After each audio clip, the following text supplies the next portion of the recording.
Halo teman-teman, selamat datang di video pembelajaran Bahasa Indonesia. Pada kesempatan kali ini, kita akan belajar tentang salah satu jenis teks yang sering kita temui dalam kehidupan sehari-hari, yaitu teks argumentasi bersama saya Mustika. Tujuan pembelajarannya adalah, yang pertama, memahami konsep. Siswa memahami pengertian, fungsi, dan tujuan teks argumentasi. Dan yang kedua, menganalisis teks. Siswa dapat mengidentifikasi struktur dan ciri kebahasaan teks argumentasi. Dan yang ketiga, menyusun teks. Siswa mampu menyusun teks argumentasi yang logis, terstruktur, dan didukung oleh fakta. Dan yang terakhir, siswa mengembangkan kemampuan berpikir kritis dan menyampaikan pendapat secara meyakinkan. Kita masuk ke pengertian argumentasi. Nah, menurut Kamus Besar Bahasa Indonesia KBBI, argumentasi adalah alasan yang digunakan untuk memperkuat atau menolak suatu pendapat.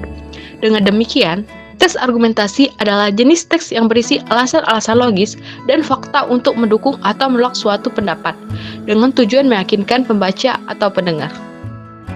Ciri-ciri teks argumentasi adalah, yang pertama, mampu menunjukkan bukti dan kebenaran dari suatu isu. Dan yang kedua, menggunakan bahasa denotatif atau bahasa yang sebenarnya dan tegas serta tidak berbelit-belit. Dan yang ketiga, ditulis berdasarkan analisis rasional atau berdasarkan fakta. Dan yang keempat, ditulis secara objektif sehingga dibutuhkan batasan dan menghindari nilai-nilai emosional. Struktur argumentasi ada 3. Yang pertama, pendahuluan atau tesis. Berisi pernyataan, pendapat, atau gagasan utama penulis. Contohnya, penggunaan plastik sekali pakai seharusnya dibatasi karena berdampak buruk pada lingkungan. Dan yang kedua, isi argumen.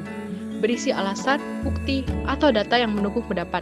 Contohnya, data menunjukkan bahwa setiap tahun adalah lebih dari 8 juta ton plastik yang mencemari lautan. Dan yang ketiga, penutup. Contohnya, oleh karena itu, pembatasan penggunaan plastik sekali pakai harus segera diterapkan demi menjaga kelestarian lingkungan. Berisi penguatan, pendapat, atau simpulan. Teks argumentasi juga memiliki jenis argumentasi sebab akibat menunjukkan hubungan sebab akibat. Contoh, karena hujan deras, jalan menjadi banjir.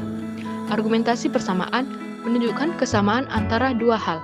Contoh, menghargai pendapat orang lain sama pentingnya dengan menghargai diri sendiri. Argumentasi perbandingan membandingkan dua hal. Contoh, sepeda lebih ramah lingkungan dibandingkan mobil.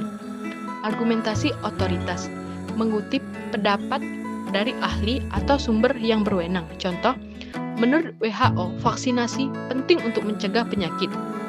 Argumentasi kesaksian menggunakan pengalaman atau kesaksian pribadi. Contoh, saya merasa lebih sehat setelah rutin berolahraga setiap pagi.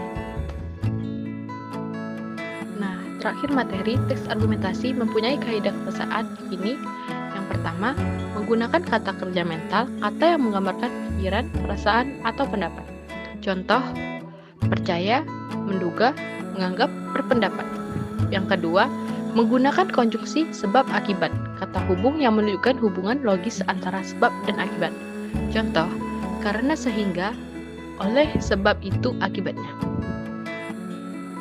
Dan yang ketiga, menggunakan kata persuasif, kata atau frasa yang bertujuan membujuk pembaca untuk menerima pendapat penulis. Contoh, sebaiknya, penting buruk, harus. Dan yang keempat, menggunakan data atau fakta, pernyataan yang didukung oleh angka, hasil penelitian, atau bukti konkret. Contoh, menurut data BPS, 80% penduduk menggunakan internet. Dan yang kelima, pronomina, kata ganti untuk menyatakan sudut pandang atau posisi penulis. Contoh, saya, kita, mereka. Dan yang terakhir, menggunakan kalimat kompleks, kalimat yang terdiri dari lebih dari satu klausa untuk menjelaskan argumen secara rinci. Contoh, jika masyarakat tidak peduli lingkungan, maka kerusakan ekosistem akan semakin parah. Untuk pemahaman lebih lanjut, kalian dapat mengerjakan latihan soal berpikir kritis. Dengan ini, dapat meningkatkan kualitas pelajaran teks argumentasi. Demikianlah pembelajaran kita tentang teks argumentasi hari ini. Semoga materi yang telah disampaikan dapat membantu kalian memahami pengertian, struktur, ciri kebahasaan, dan cara menyusun teks argumentasi dengan baik. Jangan lupa, teruslah berlatih menyusun argumen yang logis dan mendukung pendapat kalian dengan data yang kuat. Jika ada pertanyaan, silakan tuliskan di kolom komentar atau tanyakan langsung pada sesi diskusi kita selanjutnya.